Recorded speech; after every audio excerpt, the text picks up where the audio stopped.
मधुबन के बाबा, मधुबन के बाबा मुरली वाले, आपका क्या कहना, आपका क्या कहना। ओम शांति। आज 1 नवंबर की मुरली हम पढ़ेंगे। उससे पहले आप सभी भाई बहनों के लिए शुभकामना है कि जो हमारा 40सा योग चल रहा है वो जिनका निर्विघ्न रूप से चल रहा है तो बहुत अच्छी बात। अगर किसी कारणवश कंप्लीट नहीं हो पा रहा तो आज 1 नवंबर से अगले 10 दिन तक हम लगातार करेंगे, ठीक। और चैनल को सब्सक्राइब करने के लिए बेल आइकन भी आप प्रेस कर सकते हैं ताकि आपको आने वाली वीडियोस की नोटिफिकेशन भी मिल जाए। और मुरली के अंत में वीडियो के ऊपर जो भी डिस्क्रिप्शन बॉक्स आ रहा है आप उसको क्लिक करके डायरेक्ट वहां से भी मेडिटेशन कमेंट्री ले सकते हैं और अपना योग अभ्यास कर सकते हैं, ठीक। तो आइए सुनते हैं आज 1 नवंबर 2021 की साकार मधुर महावाक्य। आज मीठे मीठे बाप दादा बोले, मीठे बच्चे तुम्हारी चलन बहुत बहुत रॉयल होनी चाहिए, क्रोध का भूत बिल्कुल ना हो। बाबा ने कहा कि तुम्हारी चलन बहुत रॉयल होनी चाहिए और क्रोध का भूत बिल्कुल ना हो। बाबा ने आज हमसे प्रश्न पूछा है कि 21 जन्मों की प्रारब्ध पाने के लिए बच्चों को किस बात का ध्यान जरूर रखना है। और उत्तर में बाबा ने बताया कि इस दुनिया में रहते सब कुछ करते बुद्धि का योग एक सच्चे माशूक के साथ रहे।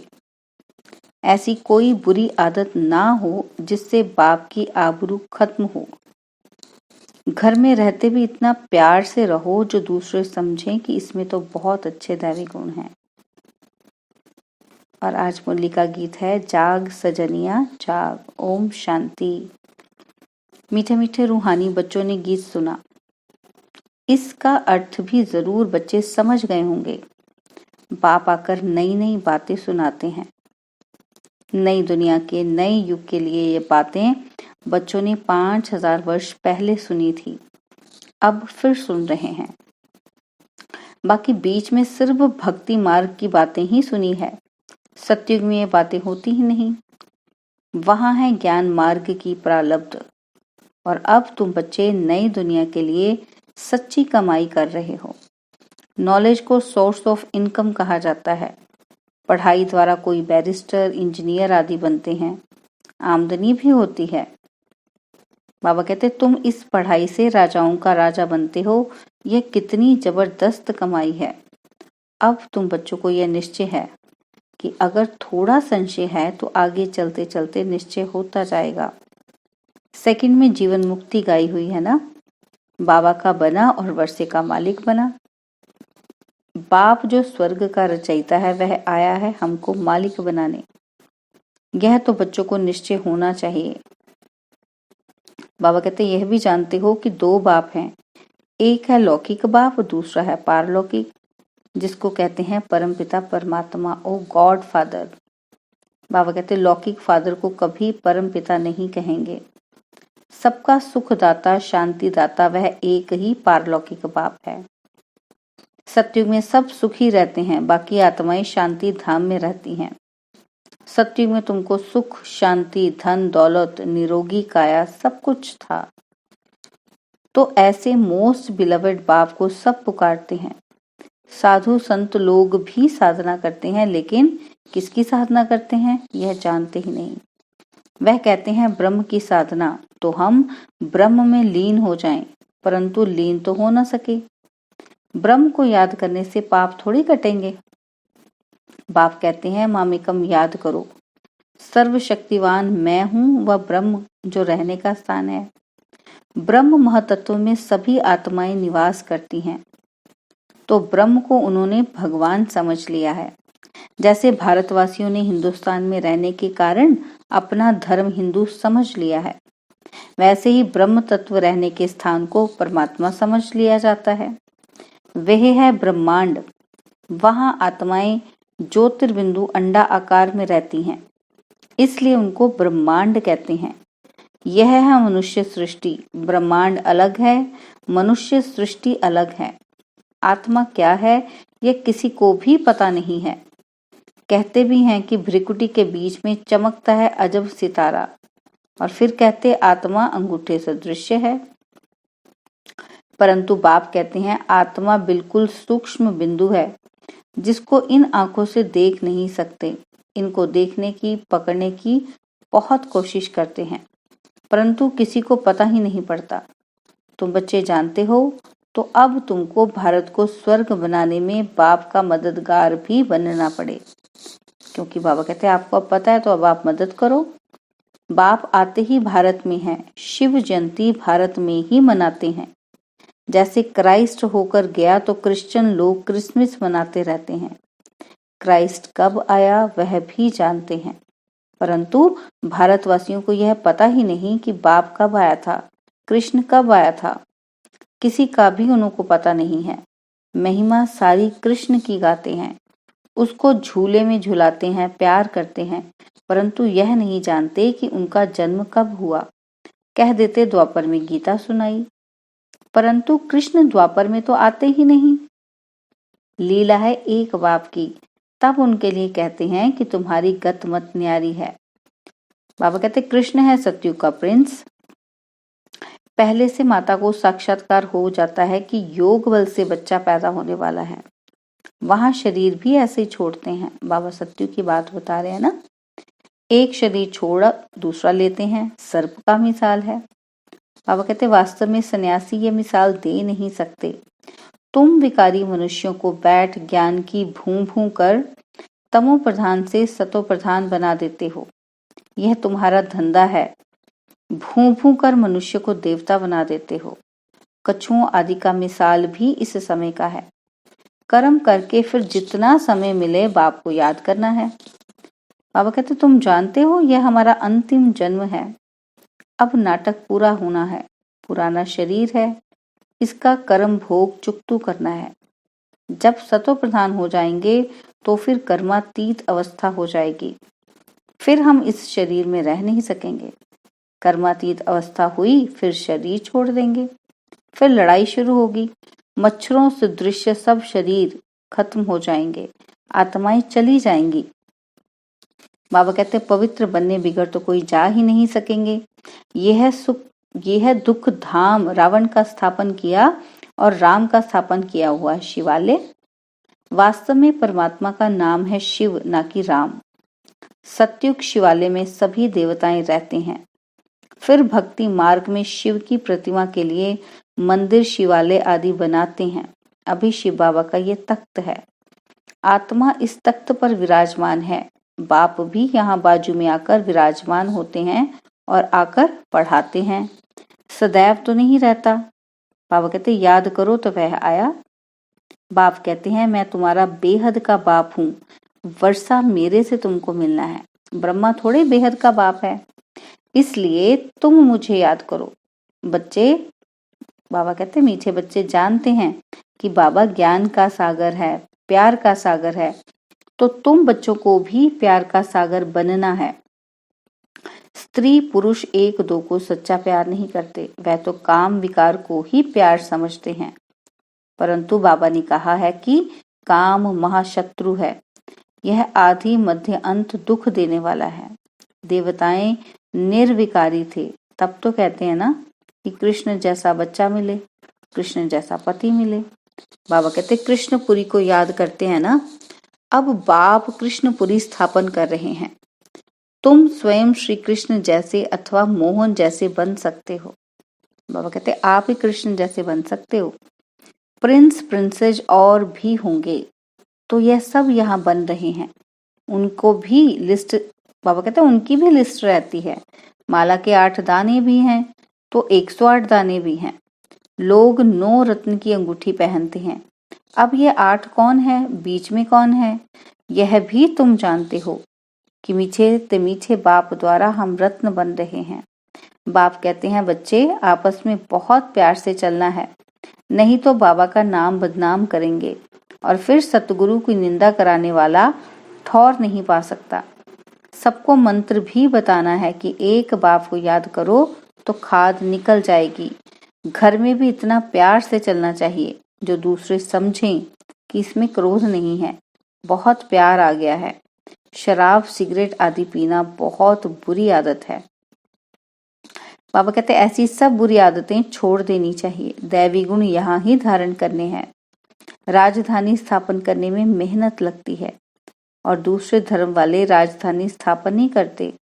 वह ऊपर से एकदम पिछाड़ी में आते रहते हैं और तुम 21 जन्म की प्रारब्ध बना रहे हो। इसमें माया के तूफान बहुत आएंगे। बाबा कहते फिर भी पुरुषार्थ कर दैवी गुण धारण करने हैं। अगर क्रोध से बात करेंगे तो लोग कहेंगे इनमें भूत है। गोया बेहद बाप की आबरू गवाई। फिर ऐसे ऊंच पद कैसे पाएंगे? बाबा कहते बहुत मीठा अनासक्त बनना है। यहाँ रहते सब कुछ करते योग माशूक के साथ चाहिए। बाबा ने कहा है कि मुझे याद करो तो पाप भस्म हो जाएंगे। इसको योग अग्नि कहा जाता है और यहाँ हठ योग की दरकार नहीं है। अपना शरीर तंदुरुस्त रखना है। मोस्ट वैल्यूएबल शरीर है ना। बाबा कहते भोजन भी शुद्ध खाना है। देवताओं को कैसा भोग लगाते हैं? श्रीनाथ के द्वारे जाकर देखो। बाबा कहते हैं बंगाल में तो काली पर बकरे का भोग लगाते हैं। वे अपने पितरों को भी मछली खिलाते हैं, नहीं तो समझते हैं कि पितर नाराज हो जाएंगे। बाबा कहते कोई ने रिवाज डाला है, वह चलता रहता है। देवताओं के राज्य में कोई पाप नहीं होता, वह है राम राज्य। और बाबा कहते यहाँ कर्म विकर्म बनते हैं और वहां कर्म अकर्म बनते हैं। यहाँ पर कलयुग है ना, तो बाबा कहते कर्म क्या बन गए? विकर्म, बुरे कर्म। और वहां पर कर्म अकर्म बनते हैं, उनका कोई उनको फल नहीं मिलता, विपरीत फल नहीं मिलता, क्योंकि प्रारब्ध भोगते हैं। बाबा कहते अब हरिद्वार में जाकर बैठते हैं। श्री कृष्ण को हरि कहते हैं, हरि कृष्ण को कहते हैं। तो बाबा कहते अब कृष्ण तो है सतयुग में और वास्तव में हरि नाम शिव का है, दुख हरने वाला। परंतु गीता में कृष्ण का नाम डाल हरि कृष्ण को समझ लिया है। वास्तव में दुख हरने वाला है शिव बाबा। हरि का द्वार सत्य को कहा जाता है। बाबा कहते भक्ति मार्ग में जो कुछ आता है बोलते रहते हैं। बाप कहते हैं कि मैं संगम युग पर आता हूँ, पुरानी दुनिया को नई बनाने। रावण है पुराना दुश्मन, हर वर्ष उनको जलाते हैं। बाबा कहते कितने पैसे खर्च करते हैं, सब waste of time, waste of money है। और बंगाल में कितनी देवियां बनाते हैं, उनको खिला पिलाकर पूजा कर फिर जाकर डुबोते हैं। बाबा कहते इस पर एक गीत है कि बच्चों को बहुत मीठा बनना है, कभी गुस्से से बात नहीं करनी है, बाप से कभी रूठना नहीं है। रूठकर अगर पढ़ाई छोड़ा तो गोया अपने पैर पर कुल्हाड़ा मारा। बाबा कहते यहाँ तुम आए हो विश्व का मालिक बनने। महाराजा श्री नारायण, महारानी श्री लक्ष्मी को कहा जाता है। बाकी श्री श्री है शिव बाबा का टाइटल। श्री कहा जाता है देवताओं को, श्री अर्थात श्रेष्ठ। बाबा कहते अब तुम ख्याल करो कि हम क्या थे और माया ने हमारा माथा मुंडवाकर हमको क्या बना दिया है। भारत कितना साहूकार था, फिर कंगाल कैसे बना? बाबा कहते बताओ क्या हुआ? कुछ भी समझते नहीं। अब तुम जानते हो कि हम सो देवता थे, फिर क्षत्रिय बने और वह कह देते हैं आत्मा सो परमात्मा। बाबा कहते नहीं तो हमसो का अर्थ कितना सहज है।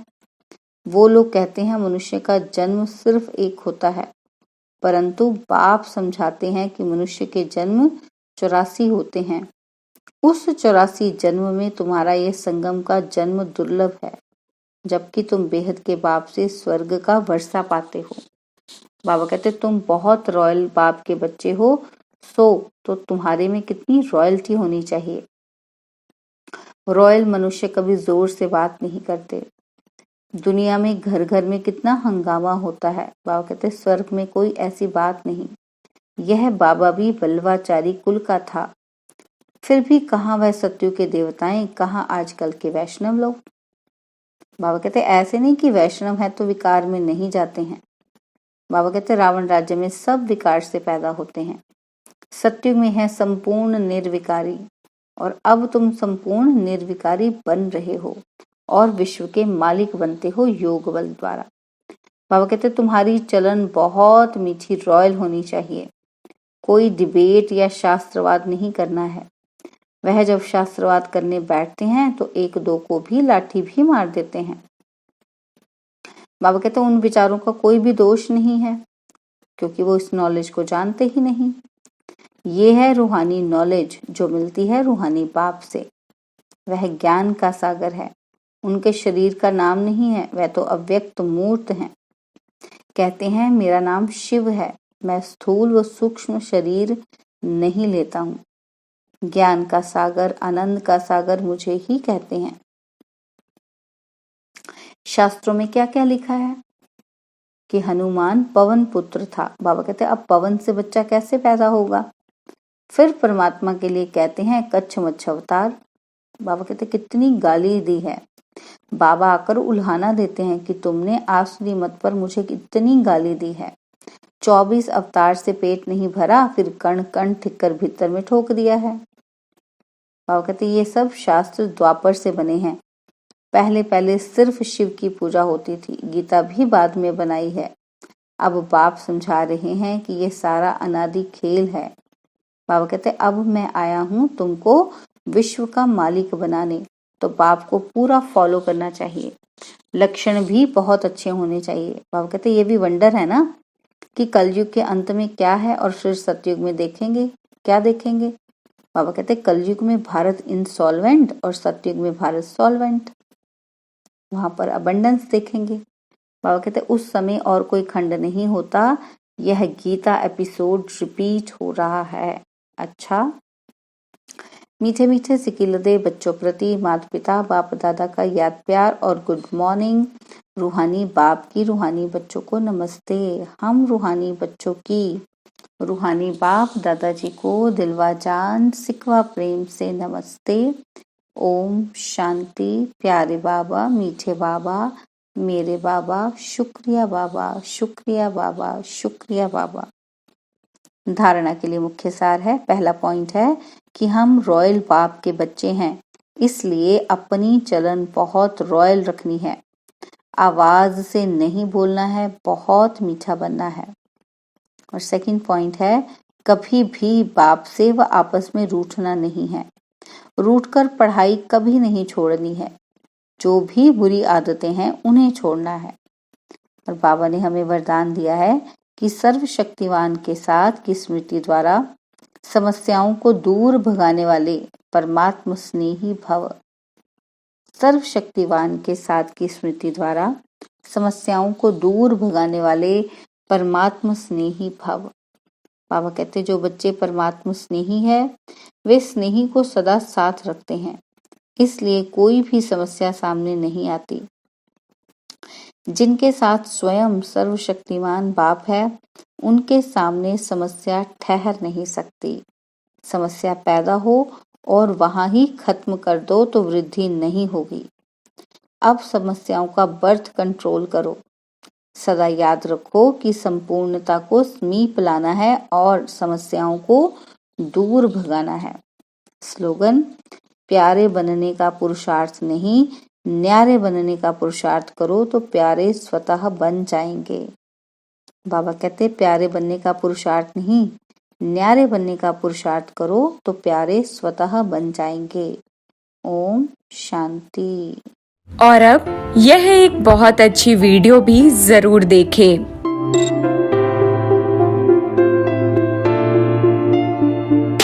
और अब यह एक बहुत अच्छी वीडियो भी जरूर देखें।